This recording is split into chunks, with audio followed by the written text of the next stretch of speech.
Magandang araw mga kaibigan, lalong-lalo na sa aking mga kagulong. Ito po si Nancine uli na nananahimik sana kasi medyo under the weather tayo ngayon, no? At nagpapahinga. Pero may tumambad na video sa aking paningin na nagpataas ng kilay ko. Walang iba kundi nakita ko ang isang airport security na pilit na linululon ang $300 pala yun. Kaya pala, paulit-ulit niyang tinutulak.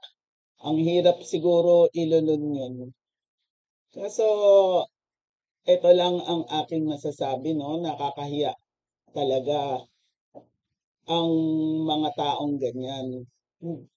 Pinagbebenta nila ang kanilang dignidad sa halagang $300. Magkano ba yun sa palitan ngayon? Higit kumulang 20,000. Siguro naman, maayos naman siguro ang pasahod dyan sa airport. May mga tip pa yan. At saka isa pa, kayo ang pinambubungad. Pinambubungad kayo dyan sa first stop pagpasok ng ating bansa. Pagkatapos, ganyan agad ang pinakikita ninyo. Parang pinatotohanan na ninyo ang mga biro-biro ng tao na hindi pwede talaga na hindi kayo mang-umit. Hindi pwede talaga na hindi kayo magnakaw. Na ang Pilipinas daw ay isang bansang punong-puno ng magnanakaw mula sa gobyerno hanggang sa kaliit-liitang tao. Nakakalungkot naman ang ganyang klaseng impression, no? Bukod sa nakakahiya, nakakalungkot. Siguro naman si ate, educated naman siguro siya. Kaya siya natanggap sa trabahong yan. Ganun din ba? Kahit na nakapag-aral ka? Naalala ko tuloy noong years ago, nung nag-uumpisa lang yung war between Iraq and Kuwait. May kasamahan ako sa work, nagbibiro. Sabi niya, maraming nagsisiuwian ng mga Pilipino galing doon sa Kuwait at saka sa Iraq, no, na nagsisiuwian. Hindi raw siya magtataka kung hindi magtagal, makakita siya ng mga gas mask dito sa Pilipinas. Ang binibiro niya ay hindi matitiis ng Pilipino na hindi mag-umit ng gas mask. Gagawin nilang souvenir. Kagaya ng pag natira sila sa hotel o kaya sumakay sila ng eroplano, inuuwi nila yung kubyertos sa eroplano, inuuwi nila yung mga ashtray, towel na galing sa hotel sa sa alibay na daw yun, souvenir. Pero mga kaibigan, no, pag nanakaw po yun,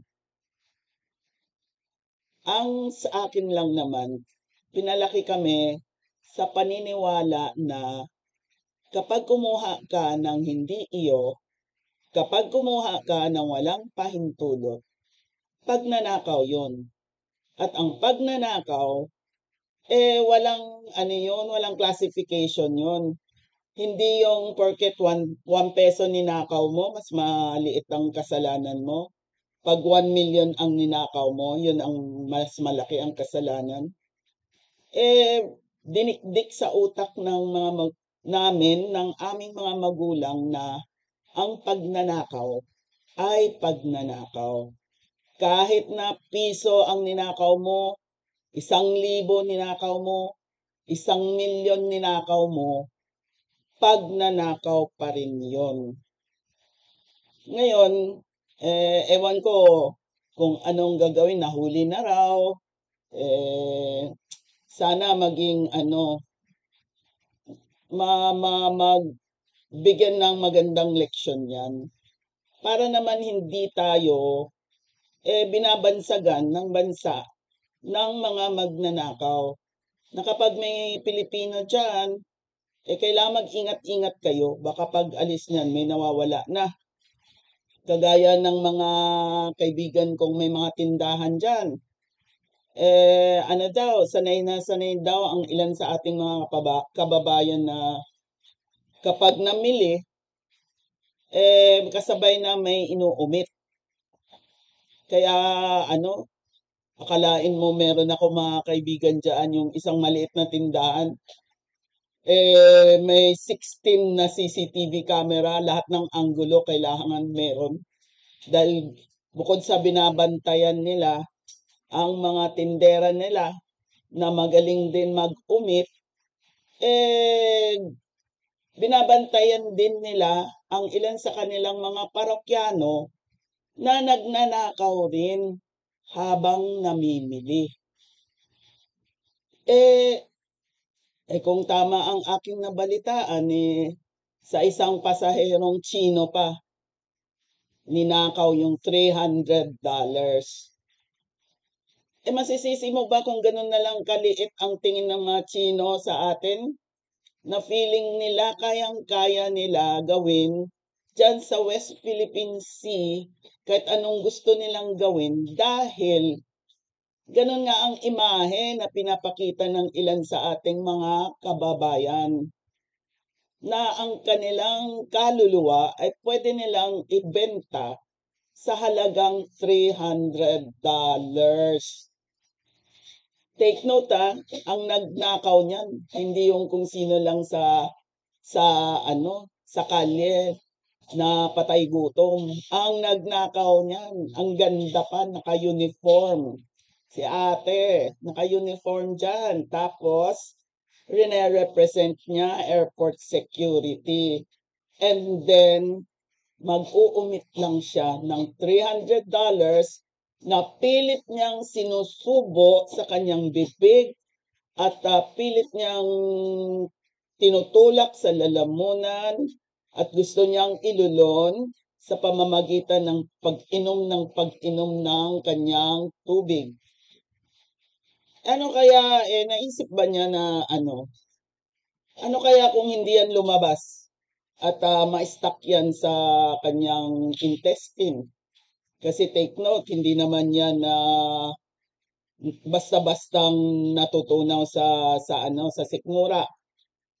At pagkatapos ilalabas sa kanyang sa pagdumi niya, lilinisin niya, yan ang ipapakain niya sa kanyang pamilya. Bukod sa pinagnakawan lang yun, dadaan pa sa kanyang mga bito-bituka at lalabas ng may mga dumi-dumi pa. Ganyan na ba kababa ang mga tao ngayon? Kaya ako nabahala imbis na nagpapahinga ako.